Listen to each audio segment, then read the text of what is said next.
What substances were you addicted to? So, looking back in hindsight, you don't actually think you're addicted to any substance when you start, do you? It's just a bit of crack, a bit of recreational fun. But the first substance I would say I became addicted to was probably methadone, monkey madness, as we called it in Derry. Meth. I think I was like 17, 18 when that came out. I was never into drugs, I was always into my fitness and my football and stuff, and I had a bad knee injury. Probably revisit that as we go on. So I had a bit of a bad knee injury when I was 17, and you know, your weekends free up and you're looking about and you're out drinking and stuff, and then this was a legal high, you see, so I was like, it couldn't be that bad if you buy it and the Red Star or whatever. So we went in, it was called Blow at the time, and it was half a gram, I think, maybe for 15 quid or something like that. So I went and bought it on a Friday day after getting my hair cut. It was like a ritual thing, we got our hair cut every Friday, so then it was just up the street. The shop was literally up the street, so we went up and bought the half a gram. Went back to the mates as we did, like we did every other Friday night, a couple pre-drinks before we headed to the Strand Bar. But this night we tried a wee bag of stuff, and I swear to God, it was just the crap, the euphoria you felt, and the shite that you were talking about, we'll call it, was just on another level. It was brilliant crack that night. So when I was opening your minds, they fuck. Like, Jesus, that was some crack there. So you're going again the next weekend, you're getting another bag, and it's a Friday, Saturday, Sunday, and it's only a Friday, Saturday, Sunday. You're going to work and stuff, you're still getting up, you're young, you're battering about your day, you're still able to interact with things. But it's a Friday, Saturday, and Sunday, every Friday and Saturday, Sunday for years and years and years and years. And looking back in hindsight now, that's actually an addiction, because you can't separate that at the weekends. So methadone, then it was always alcohol. I always enjoyed a drink. I wouldn't have said I would have been an alcoholic, but I loved a drink at the weekends. Religiously, again, Friday, Saturday, Sundays out for a drink. Again, you're building up a habit, because those weekends become always associated with drink. And then if you didn't drink at the weekends, you used to be sitting in the house going, like feeling like I was missing out on something while all the boys are out, but you're not actually missing out on anything. So it was methadone, alcohol, cocaine. When did it start to become an addiction? Like, did you need to take it every day? Yeah, so when it started to become every day, it was only maybe 2 years ago. 2 years ago, things at the house weren't going great. My mental health was I was suffering from a bit of depression, but things at the house weren't great, and I started using every day, every day, the daily way, just the way things were at the house. But how were things in the house? I mean, did that make you? Well, things in the house were, I just had a new Wayne, I just had a new child, you see, and I put a lot of pressure on myself. I get a lot inside my own head a lot, and I used to think I wasn't good enough. Sorry, so back to the question, I didn't think, I basically had a lot of self-doubt, and then a child was coming, so I struggled to deal with all these emotions and stuff, and for me, I just started turning to a substance, and the substance became cocaine, and that became literally a daily habit. I was literally hiding it above, your cooker in the house, where we have your presses, where you keep stuff, all your sauces, your plates and everything. I had mine set up there. My girlfriend had absolutely no idea. I told her all this, nothing's new to it now. It's quite shocking at the time. It's probably shocking for anybody to hear, but there is people doing that right now as well, in their own houses as well, and that's a fact.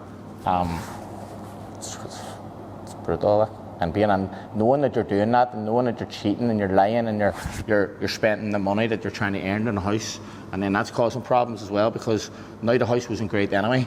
You're out spending all your hard-earned money on the cocaine. Money, you shouldn't need to give money into the house, but I couldn't. So it was constantly just a vicious circle of lying and just being skint all the time, and then obviously your girlfriend or your partner or whatever is asking what's going on, and you're just constantly I became a master of disguise as well. Like, I could have looked you dead in the eye and you wouldn't have knew any better. You wouldn't have knew I was on anything, like, apart from just, I looked awful, How did you look? I didn't look like this anyway, and I don't mean that in a cocky way. Like, I feel like completely different. Looking back at some photos there over the last few months, like, I just let my appearance completely deteriorate. I just let myself go. I was very skinny. I barely ate. In fact, I know I was going up to Ferry shop and eating packet of Munster Munch every day to survive on it. I didn't want to spend any money. I didn't even have electric. There was days where people were coming into my house and there wasn't even toilet roll or anything for them to use a toilet, and that's a fact. I literally spent every single penny I had on it. Were you living with your gear at the time? I moved out. I left there. I walked out and her. I know I'm a wee bit chaotic with my story here. So basically, I walked out on Dara and the child because I knew my addiction was starting to spiral out of control and I couldn't admit it. And obviously, when you can't admit up to things, me being me, I always run away from my problems. I used to run away from my problems, starting to learn to deal with them a bit more now. So see, I always forget stuff is what I'm talking about. How did that? Did she know that you were leaving because of? No, she hadn't a clue. She just thought, what the fuck, he just got up and left. I just want to know about the desperation of what it's like. Because when I was I was practicing alcoholic. I was like, if I didn't have a drink, I felt desperate. I didn't know what to do. Did you always have money to buy? Okay, so that's what we're here to talk about. That's the type of questions I want. So, no, I didn't have money. That's the thing. I always wanted to live up to everybody else's lifestyle growing up. So that's another where the problem came. So I had a job like anybody else, working for source stuff, doing PT and whatever. But obviously you stop that when addiction takes over. You can't even get out of bed some days. You don't leave a house. So then the addicts become the dealers almost. Now, I don't mean you're out in the street dealing like some people, but you're dealing to your close circle, your own friends, your own acquaintances that you're drinking with or you're drugging with. So that is how I know what you mean. You have a circle. That's how did it feel to come down off cocaine if you didn't have any money to buy it? I used to cry myself to sleep how some nights, like literally.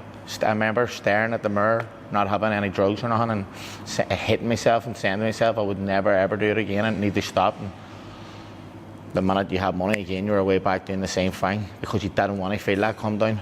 That come down, the higher you go, the harder you fall.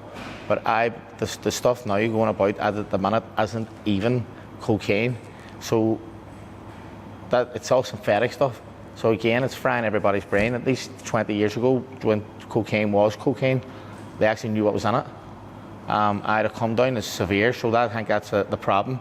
No one wants to come down, so you're using consistently just a wee bump here and a wee bump there just to keep topping up. I wasn't doing big massive lines here and there. I was doing wee bumps throughout the day or every 20 minutes or every hour just to keep me level-headed because I never ever wanted to come down. The come down was brutal. Definitely brutal. I would be in the mornings, most mornings without fail, I would have had the same problem. We just got this here pure sickness, like a nauseated feeling if I didn't have it. I used to run to the toilet and throw up. So I just didn't want that, so I was constantly taking the stuff. Nauseated was a feeling I had a lot. My mental health was deteriorating. My family was gone. My body was starting to shut down. I have a growth in my bladder. There's so much different things going on at the moment, and with the coke and diet, no one's talking about. There's stuff in it called boric acid, and the boric acid is making people's bladders and kidneys start to shut down. There's people in there running around with autoimmune diseases and stuff because of the boric acid, but no one's talking about this. What is that? The boric acid is just it's something that they use to cut the coke. It's like it's a very, if you can Google it, basically it's not for human consumption anyway. Basically it'll make your nose and your roof of your mouth and stuff basically disintegrate, and it makes you pee out your bladder. Basically cat bladder is now the same substance as in the coke, and it's highly addictive as well. So I'm not here to basically what I'm trying to do is educate people, to let them know that, you know, there's a fine line between recreational cocaine use and a habit, and how to identify that you are an addict, and how do you identify you're an addict. What is it? You need to ask yourself, can you go a day without it? Is it affecting your finances? Is it affecting your family life? Is it affecting your mental health? And there's just so many reasons why sobriety as well is probably the best thing that you'll ever do. That's what you're saying. There's rings home to me. Like it affects your finances, your family. Yeah, that'll all. It'll take everything from you. It takes your identity and end up. It took my identity. Well, that is addiction, what you just said. Yeah, you know, it'll take everything from you. It'll take your soul from me. And then again, you start to actually become a person you resent, maybe doing things that you wouldn't do. Now, I never stole from anybody, which is something I'm actually proud of, but I've done other things that I'm not proud of to get the money. But again, addiction will literally take everything from you. But I did a lot of things that I wouldn't have done 100%. if I hadn't been drinking, if I hadn't needed more. Yeah, big time. There's, don't get me started. There's places I've been that I wouldn't be. People have been with that I wouldn't have been with, and things I've done that I wouldn't do without when I was not with just a normal mind, with a sound mind. And I think that's another thing that's a big problem at the minute with cocaine. And I don't know if we want to put this out there, but it's almost like, I don't know the actual name of what I'm trying to say, but cocaine now is almost like a sex drug, and it's just in parties. Now you're on parties and there's girls there and boys there, and maybe one girl and 4 boys. This is making people, things are happening and people's not thinking right. And then these people are coming around to their senses and they're all, what the fuck? Before you know it, their name's out there and for the wrong reasons. And that's constantly, I've spoken to people that's actually happened to at the minute. So again, it's pervert powder, I call it now. Pervert powder. Because it's just, it does something to your brain. Most people I talk to now, even my own, the cocaine is now an anti-social drug. Growing up, cocaine was a social drug. You took it, they talk. We talked about this at the start of that interview. Now you're taking cocaine and it's making you doubt yourself. You're not even speaking, you're just going completely quiet. So now you've gone from having a social night out to an anti-social night out, and then you've gone home on your own and you're peeking through your blinds looking for the next hit. And I spoke to a taxi man a couple of weeks ago and he was saying to me, he recognised me not going out for my videos and stuff, and he said the many boys and girls he picks up now from a bar at a 10:30, 11:30, whatever, saying he knows they're winged, you can tell them they just want to go home and sit on their own. They don't, it's mad. Like that's where it's leading. You're isolating yourself now, and again, the more times you isolate and sit on your own, you're creating a serious habit, and it's just your own downfall. So is cocaine bad in the town? It's fair. Cocaine is rife at the minute. Now, there's nothing wrong with taking, having a bit of fun, but there's a fine line between recreational drug use and a habit. And my wee girl's 4 now soon, and for me, that's a big thing. I don't want her growing up in this type of environment. It's not just cocaine, it's tablets as well. You can see all the young ones, you can see all the young ones down the town outside Hillbillies and stuff. They're really, really young. They look like they're 16, 17s. So again, where are they coming from? Where is the help for them? Where is the care system for them? It's because clearly they've been just put out in the street at 16 and 17. And it's so easy to walk past an addict and turn down your nose at them. We've all done it. I've done it myself. Maybe someone looking a wee bit dirty that day, and you look down on your nose at them, and you're not looking at the person, you're looking at the addiction, and that person is a real person and probably doesn't want to be in that fucking situation. And we all just step over them like they're a piece of shit. And I'm actually getting a bit emotional because I do it myself. I've done it myself. I don't do it myself anymore. And then you're afraid to go over now to maybe help somebody or something because you're doing that for social media. I just feel like we need somewhere where people can walk in there and just say, I've got a problem, I need help. There's nowhere in there with that. Do I deserve recovery? I'm trying to process what that actually means. I think everybody deserves recovery, if that makes sense to you. I think everybody, which you just touched on about those people you walk over in the street, I think everybody deserves recovery, but I wanted recovery. I think that's different. I always wanted recovery, even when I was doing it when I was 5, 6, 7 years ago. I remember saying, I don't want to do this anymore, but you kept doing it. So I think I deserve recovery. I think everybody deserves recovery. And I think everybody deserves a chance they almost clear their name. Like, show people that they're a different person and the opinion that people have created. Because I'm telling you now, the whole day knew what I was doing or who I was or they have opinion of me for over the years. Druggy, basically. Like, oh, you're a cokehead. You know what I mean? You get that name. So, for me, I think everybody deserves a second chance, basically. I'm sober 11 and a half years, and the process of forgiving myself and also forgetting my past. So days go on, you forget, and the person you are sober takes over because you're sober such a long time now that becomes who you are now. Where before I was drunk all the time, but now I'm sober all the time. I'm sober years now, so that becomes the person that I am. So you got your identity back almost. 100%. I totally get you. I feel like I'm getting my 16-year-old self. I say that to people, I actually feel up here in my head, I feel like my 16-year-old self, no care in the world. Almost like before we were an adult. I feel like I've almost went back there, if that makes sense to you. What was it again, Gavin? I was making a mess of it, but you just said getting your identity back, and that's spot on. Getting your identity back is a big thing for me. And being the person you were before you started it. Just trying to find yourself again, and that's what I say to people. Maybe go back to that time when you feel like, where was your happiest time in your life? Where was that happy time? Which some people, it's usually that 16 out with their friends, going crazy, having a bit of fun. What were you doing then? Were you playing football? Were you playing music? What was it?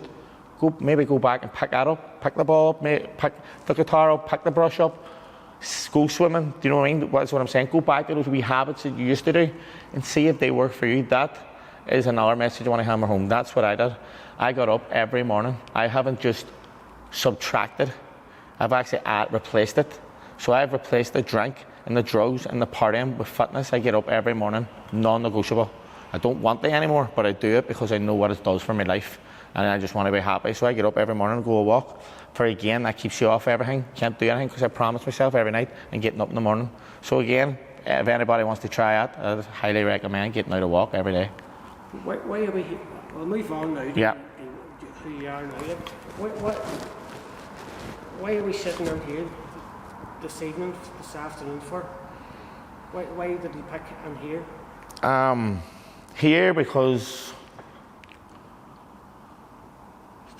I believe active recovery is a big thing. I believe I'm mad on there. Now there is a crowd on there who do a lot of that work, ARC Fitness, so they do active recovery. So if anybody, if ever heard of them, I would check them out. Or anybody struggling with any addiction stuff, definitely check them out. So they do active recovery stuff, and I'm a big believer in that as well. I just touched on it there now. So I believe that's why I'm on here, to hammer on the message that getting up and creating a new habit could change your life. You might not be under the gym, but that's why I'm on here. And it's not just here. It's why I'm here now today is because, again, I've been contacted by people from Belfast, Donegal. I've been up at Highland Radio and stuff, but no one in Derry has actually been hammering out this message. Very few. And I've seen some of your work, Gavin, and it's raw and it's real, and I think that's why we're sitting here today. And your work just kept popping up on me TikTok, and I'm a big believer in energies. And this week I just felt like the message was being missed in Derry, or needed it, and I think that's why we're here today. When I started this, I didn't plan to help anybody. I only planned to help myself and to get myself back to who I wanted to be and who I was before. So as I said, I started going out to walks in the morning. And when I went out to walks, I started documenting these walks every morning. Just a wee bit of accountability for myself, that's all it was. And I started recovery in August, so this was September, October, November, December. First 4 months of my recovery, it was fucking freezing. So I was out those walks every morning, but I loved it, I absolutely loved the challenge it. And it was 4 months into my sobriety, and obviously this is what my passion is. So I was like, why don't I start a wee group to see if anybody actually wants to come? Just give back to the people. Look, I'll put it out there, no one might bite. If they bite, happy days. I only want to help one person, so that's what I did. How does it work? Do they come? Yeah, that's I'll get that now in a wee second. So I started putting up information, and then I put up a post saying, would anybody be interested in a men's group with people struggling with addiction, loneliness, trauma, anything in the past? You don't even need that. If you want to just show up to the group because you want to learn, that's fine, and be a part of anything, that's no problem. So I put the post up. People just butt it right away. Loads of people tell me they're struggling. So the group is on a Wednesday night at 8 p.m, a Saturday at 10 a.m, Sunday at 10 a.m. Now it's all walks of life. There's no big egos here. There's all different people. Anybody can show up, and that there is me basically trying to give back. And it's in here in Emerge Fitness on the Buncrana Road. It's here in Emerge Fitness on the Buncrana Road. Now, it's next to Foyside Tyres. Again, the gym is here. The gym's accessible from 6 a.m. to 9 p.m. Monday to Friday. Peter, who owns the gym, is actually big on the mental health as well. We're actually organising a mental health walk in the next few months, just basically save for men to come and basically try and clear their head. So, hope that answers the question. Don't give up. Don't give in. There's definitely better days ahead. It's the best decision you'll ever make. It's honestly the best decision you'll ever make. Again, finding yourself is one of the best things you'll ever do. Rebuilding relationships is the best thing you ever do. If you are thinking about sobriety and you're sober, curious and stuff, take it day by day. Don't set expectations. Another thing for me is I don't count days. I know I'm a year sober and stuff, but I don't go, I'm 300-400 days sober, because for me, my days aren't going to end, and there's no end in my days. I think if you're counting days, then you're looking for something to beat the next time. But for me, if you're on the fence about being sober, and the reason why you're on the fence about being sober is because maybe you're struggling with your finances or your mental health or anything, once you get over those first 3 or 4 weeks, you'll know what we're talking about. It's a far better life. Speak up, ask for help, and that's it. What's your, in terms of yourself and the groups that you do, what's your hopes for the future for you and your groups? In an ideal world, I would love for the group, well, it's actually happening, it's actually in motion at the minute. I'm not going to give her name away, because there's a charity in Oma at the minute who are willing to register the group. And obviously registering the group opens up more doors, because we're confined day to gym. But like to be able to take these lads outside at the weekend, maybe do things, but the finances aren't there. And then I'm not going to be somebody who's going to put up GoFundMe pages and stuff like that. I'm never going to do that, okay? Because again, there's too many people out to get you. So for me, the hopes of the future would be the group is get it registered, being able to do things outside of the gym, be able to fill people's time, because again, the weekends are lonely. Just take these boys in sessions, maybe out for dinner, just give back, just expand the group maybe. I don't know. I just give hope to men and Derry and people struggling. And hopefully the group just keeps growing in numbers, and it's still here 10 years time. And a big hope I have for Derry is that we do get a detox centre within the next 10 years, which sounds crazy, but hopefully we're not sitting here 10 years time having the same discussion. So. All right, Ciaran, that's great. Hey, thanks very much. Right, thanks, Captain. I was a wee bit nervous there, so.